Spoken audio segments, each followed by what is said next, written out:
हरे कृष्णा, राधे राधे। तो फ्रेंड, चैत्र नवरात्र शुरू होने वाले हैं 19 मार्च से। तो उसमें हमें कौन कौन सी सामग्री की आवश्यकता पड़ती है वो सब हम आपको दिखाने वाले हैं। तो सबसे पहले आपको एक चौकी लेनी होगी, ठीक है। और चौकी जो हो थोड़ी बड़ी हो, उस पर आपको एक आसन बिछाना होगा। और वो आसन आपका लाल, गुलाबी, पीले रंग का हो सकता है, ठीक है। नीला या काला इस तरह का कोई भी आसन नहीं बिछाते हैं।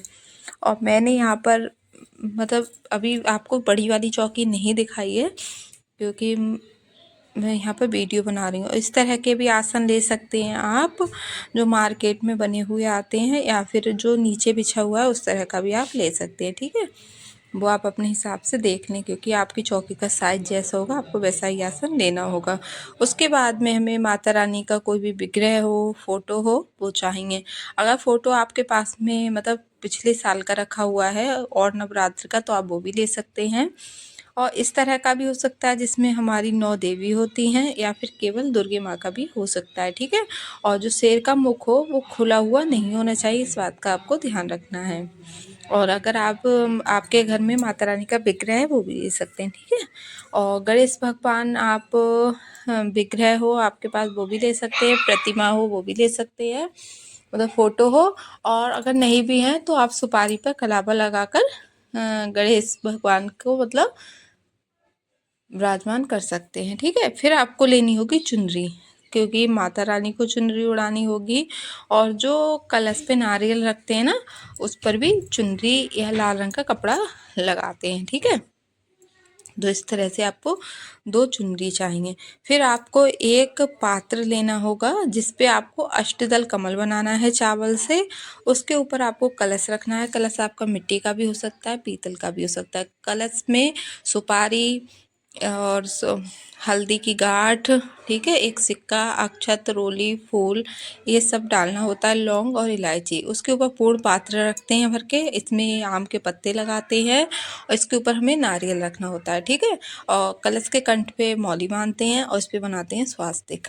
और नीचे अष्टदल कमल बनाने के लिए आप डायरेक्ट चौकी पर भी बना सकते हैं, या फिर कोई पात्र भी ले सकते हैं, या चावल की ढेरी लगा के भी आप लगा सकते हैं, ठीक है।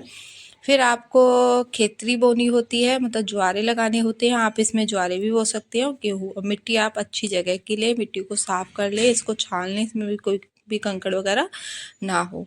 और फ्रेंड, यहाँ पर मेरे पास ज्वारे नहीं थे तो मैं आपको दिखा नहीं पाई हूँ। ज्वारे जब आप बोएं तो या गेहूँ, तो एक दिन पहले उनको भिगो दें, ठीक है। और नवग्रह बनाए जाते हैं, तो आपके पास में इस तरह से हो तो वो ले लें, वरना आपको सुपारी ज़्यादा रखनी होंगी। चावल की ढेरी लगा के उनमें नवग्रह सुपारी के बनाकर स्थापना करी जाती है। फिर दुर्गा सप्तशती हो गया, दुर्गा चालीसा हो गया, ये आपको लेना होगा, ठीक है। और आप अखंड ज्योत जलाएंगे तो एक आपको पात्र लेना होगा, उसमें अखंड ज्योत रखनी होगी आपको, अष्टदल कमल बना के, या चावल या सादा दीपक जैसे रखना है तो आप सादा दीपक भी ले सकते हैं। और अखंड ज्योत इस तरह की लेनी है तो आप वो भी ले सकते हैं, ठीक है। और फ्रेंड, हमें हवन करना होता है, उसके लिए हमें गाय के गोबर के उपले लेने होते हैं, अग्यारी करनी होती है रोजाना। तो उस पर भी आप हवन कुंड भी ले सकते हैं, मिट्टी का कोई पात्र। और रुई की बाती की ज़रूरत होती है हमारे लिए। और हमें ज़रूरत पड़ने वाली है हल्दी की गांठ, ठीक है। या फिर आप पिसी हुई हल्दी भी ले सकते हैं। हवन सामग्री अलग तरीके से बनाती हूँ मैं, घर पे तैयार करती हूँ, तो अगर वो आप चाहें तो उसका भी वीडियो डाल देंगे। फिर हमें सुपारी लेनी होगी, लौंग चाहिए, ठीक है।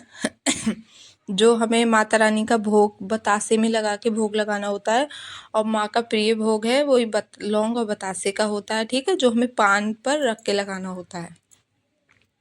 और हमें पैसे चाहिए, कुछ सिक्के आप रख लें, ठीक है, नोट भी रख सकते हैं, कि इस अपने हिसाब से देख लें।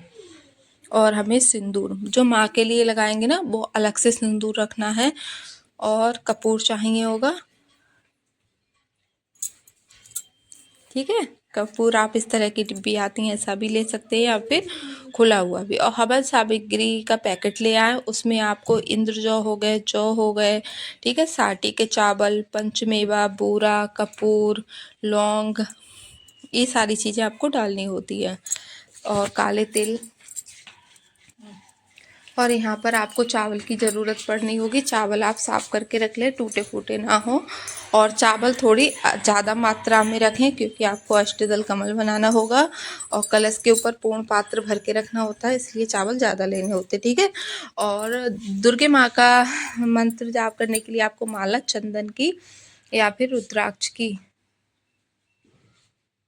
नहीं, चंदन की माला वो लेनी होगी, ठीक है। और आपको 2-3 कटोरी रखनी होगी भोग वगैरह लगाने के लिए। गुलाब जल, इत्र ज़रूर रखें। और गणेश भगवान के लिए जनेऊ और कलावा लेना होगा कलश पे बांधने के लिए या फिर नारियल पे लगाने के लिए, ठीक है। और आपको इलायची लेनी है सफ़ेद वाली, और गुलाब जल रख लिया। माचिस की ज़रूरत पड़ती है। और यहाँ रोली चाहिए आपको, चंदन और धूप बत्ती, घंटी की ज़रूरत पड़ेगी और जल, ठीक है। 2 लोटे में आपको जल रखना होगा, एक माता रानी के लिए और एक गणेश भगवान के लिए। और आपको बतासे, भोग के लिए बतासे रखने हैं, ठीक है। अब आप पंचमेवा रखें भोग के लिए। अभी मेरे पास किशमिश है, मैंने आपको वो दिखा दिया है। इस तरह से एक अलग अलग डब्बे में रख लें। बतासे हो गए, पंचमेवा हो गए, मिश्री हो गई, ठीक है। और आप कोई भी मिठाई घर पर बनाकर रख सकते हैं। और आपको शहद, क्योंकि जब हमारी माता रानी के प्रिय भोग जो होते हैं उसमें शहद की भी ज़रूरत पड़ती है, तो आप शहद इस तरह से पेड़े घर पर भी बना सकते हैं, मार्केट से भी लाकर अलग रख सकते हैं, जो माता रानी को रोज़ाना भोग लगाने में ज़रूरत पड़ेगी, ठीक है। ये चंदन है लाल वाला। और आप फल अपने हिसाब से देख लें, जो भी फल आप चढ़ाएं। और आपको गाय के देसी घी की ज़रूरत पड़ने वाली है और पूजा पाठ में, या फिर आप अच्छा वाला तिल के तेल की भी, तिल के तेल भी रख सकते हैं, ठीक है। और यहाँ पर फूल, गेंदा के, गुलाब के, सफ़ेद वाले फूल, गुड़हल का फूल बहुत ज़्यादा अच्छा होता है माता के लिए, तो वो आप अपने हिसाब से मंगा लें। और गणेश भगवान के लिए दूर्वा ले आएँ। यहाँ पर मैं कुछ चीज़ें नहीं दिखा पाई हूँ कि मेरे पास नहीं थी अभी तो। और बंधन वार बनाया जाता है, तो आप आम के पत्ते का 1 दिन पहले भी बना सकते हैं या फिर नवरात्रि वाले दिन सुबह के लिए भी। फिर माता के लिए 16 श्रृंगार चढ़ाए जाते हैं। 16 श्रृंगार नहीं भी चढ़ा पा रहे हैं आप तो 5 श्रृंगार तो ज़रूर चढ़ाएं। और ये मैंने कुछ चीज़ें डबल रखी हैं जो मैं ले लूँगी डबल वाली, और ये सब दान कर दिया जाता है नवमी के बाद, कन्या पूजन के बाद में, ठीक है। ये आप पहले दिन भी चढ़ा सकते हैं या फिर अष्टमी वाले दिन भी चढ़ा दें, या नवरात्र में किसी भी दिन आप चढ़ा सकते हैं, ठीक है। ये सारी चीज़ें हमें ज़रूरत पड़ने वाली हैं चैत्र नवरात्र की पूजा में। तो आपको आज की ये वीडियो कैसी लगी कमेंट करके ज़रूर बताना। और नवरात्र से जुड़ी हुई कोई भी और वीडियो आपको चाहिए तो कमेंट कर देना, मैं उस पर आपके लिए वीडियो बना दूँगी, ठीक है। मिलते हैं नेक्स्ट ब्लॉग में, तब तक के लिए राधे राधे, जय माता दी दोस्तों।